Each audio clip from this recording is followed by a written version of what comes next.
Hello friend, कैसे हो आप सब। परी नी सो में परी का रो रो के हाल हुआ है बुरा, क्योंकि राजवीर ने उसे छोड़ दिया है।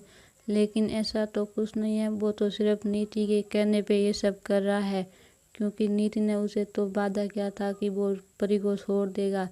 तो राजवीर ऐसा ही कर रहा है, लेकिन परी ये मानने को तैयार नहीं है कि राजवीर उसे छोड़ देगा, क्योंकि राजवीर उसे बहुत प्यार करता, तो ऐसा कुछ नहीं करेगा वो। दूसरी तरफ सज गया है मंडप और नीति और राजवीर दोनों बैठे हैं वहाँ पर। और परी की भी बेल हो गई है, वो छूट गई है।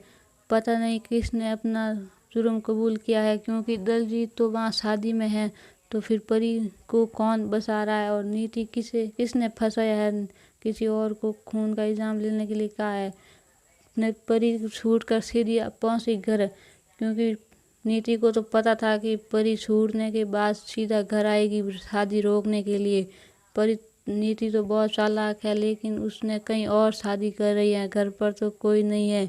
परी आकर बहुत गुस्सा कर रही है, लेकिन राजवीर की मम्मी ये सब करने के लिए मना कर रही है। तभी परी कहती है, पाप तो तुम सबको लगेगा जो मुझसे राजवीर को छीन रहे हो, लेकिन वहाँ तो कुछ नहीं है। दूसरी तरफ दलजीत को पता लग रहा है कि नीति मुझे ही फंसाएगी, क्योंकि खून तो उसने किया है। तो वो परी नीति से सवाल जवाब कर रहा है कि तुम ये शादी क्यों कर रही हो, परी को क्यों जेल से छुड़वा रही हो, तुम मुझे ही फंसाओगी, पक्का पता है। नीति ने कह दिया कि मुझे उससे कोई मतलब नहीं है, मुझे तो सिर्फ राजवीर से मतलब है, तुमसे कोई मतलब नहीं है। दूसरी तरफ पृथ्वी भी नीति से सवाल कर रहा है कि तू आखिर ये शादी क्यों कर रही है, लेकिन नीति को तो इन सब से कोई फर्क नहीं पड़ रहा है। वो तो सिर्फ राजवीर को हासिल करना चाहती है।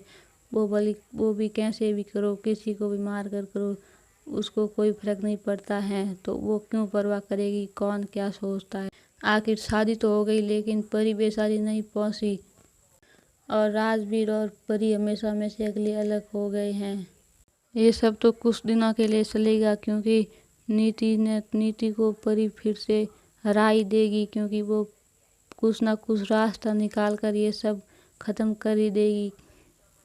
आप लोगों को क्या लगता है, नीति और राजवीर को साथ रहना चाहिए या नहीं? कमेंट करके ज़रूर बताइए। Thank you friend.